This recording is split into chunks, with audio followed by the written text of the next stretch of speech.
Welcome back our channel. இன்றைக்கி ஒரு அழகான வீடியோவில் உங்களை சந்திக்கிறதுல எனக்கு ரொம்பவே சந்தோஷம். ஆடி மாதம் வந்தாலே விசேஷமும் நிறைய இருக்கும். ஆடி வெயில் முடிஞ்ச கையோடே கிருத்திகையும் வந்துருச்சு.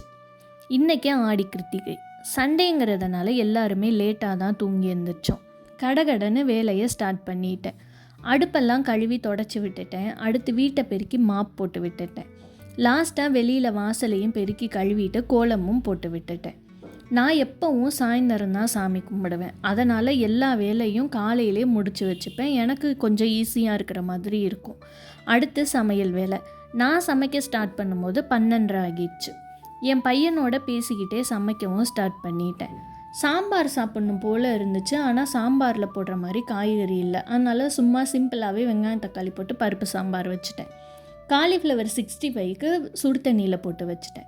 சாம்பாருக்கு தாளிக்கிறதுக்கு கடாயில் ஆயில் விட்டு கடுகு, ஜீரகம், தாளிப்பு வடகம், 4 வரமிளகா, கருவேப்பிலெல்லாம் போட்டு தாளித்து விட்டுட்டு 1/4 கட் பண்ண வெங்காயம், தக்காளி, உப்பு சேர்த்து மூடி போட்டு வதங்கட்டும். சைடில் 65க்கும் மசாலா போட்டு வச்சுட்டேன். வெங்காயம் தக்காளியெலாம் ஒரு 80% வதங்கினா போதும். குக்கரில் தானே செய்ய போகிறோம். இதில் கொஞ்சமாக மிளகாத்தூள் மட்டும் போட்டிருக்கேன். பருப்பை லேசாக கடைஞ்சி விட்டுட்டு வதங்கின வெங்காயம் தக்காளியை இதில் கொட்டி தேவையான தண்ணி ஊற்றி உப்பு செக் பண்ணிவிட்டு ஒரு விசில் வச்சுருக்கேன். வேலையோட வேலையாக எல்லாத்தையும் க்ளீன் பண்ணியும் விட்டுட்டேன். ஆயில் காஞ்ச உடனே காலிஃப்ளவரை போட்டுட்டு கிளறி விட்டால் காலிஃப்ளவர் தனியாக மசாலா தனியான்னு பிரிஞ்சு ஓடுது. ஒரு பேட்சை மட்டும் அதே கண்டிஷனில் பொரிச்சு எடுத்துட்டேன். மீதி காலிஃப்ளவருக்கு தேவைப்படுற மேக்கப்லாம் பண்ணிவிட்டு பொரிச்சு எடுத்தாச்சு. அது சூப்பராக இருந்துச்சு. சாப்பாடெல்லாம் முடிச்சுட்டு கொஞ்ச நேரம் தூங்கிட்டு வெளியில் வந்து பார்த்தா இந்த பசங்க விளையாடுறோன்னு கோலத்தை கலைச்சி விட்டுருந்தாங்க.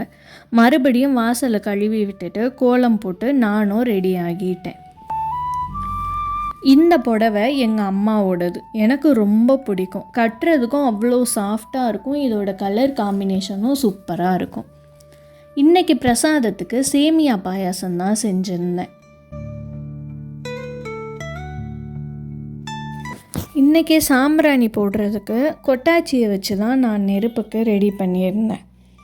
பிரசாதத்தை சாமிக்கு வச்சுட்டு விளக்கு ஏற்றியாச்சு. என் பையன் பிறந்ததுக்கப்புறம் தான் இந்த சஷ்டி கிருத்திகைலாம் எனக்கு தெரியும். அவன் பிறந்ததுக்கப்புறம் உடம்பு சரியில்லாமல் இருந்ததுனால சிறுவாபுரி முருகர் கோயிலுக்கு அவரை தத்து கொடுத்துருக்கோம். அதனால் அதுக்கப்புறம் தான் இந்த சஷ்டி கிருத்திகைக்கெல்லாம் சாமி கும்பிட்றது. இதுக்கு எப்படி விரதம் இருக்கணும், பூஜை பண்ணணும்லாம் ஆனால் எனக்கு தெரியாது. விளக்கேற்றி சாமி கும்பிடுவேன். மனசு ஃபுல்லாக முருகர் தான் இருக்கிறாரு. அதனால் பூஜை விரதம்லாம் இருந்தால் தான் அவர் ஏற்றுப்பாருன்னு இல்லை. அவரை மனசில் நினச்சி விளக்கு ஏற்றினாலே அவர் நமக்கு துணையாக இருப்பாருங்கிறது என்னோட பரிபூரணமான நம்பிக்கை. தப்பாக இருந்தால் மன்னிச்சிருங்க. எனக்கு தெரிஞ்ச மாதிரி ஆடி கிருத்திகையை நல்லபடியாக விளக்கேற்றி சாமி கும்பிட்டேன். கோயிலுக்கு போக முடியல. கூடிய சீக்கிரம் ஃப்ரீயாக இருக்கும்போது போயிட்டு வந்துடுவேன். அடுத்து இன்னொரு வீடியோவில் சந்திப்போம். தேங்க்ஸ் ஃபார் வாட்சிங்.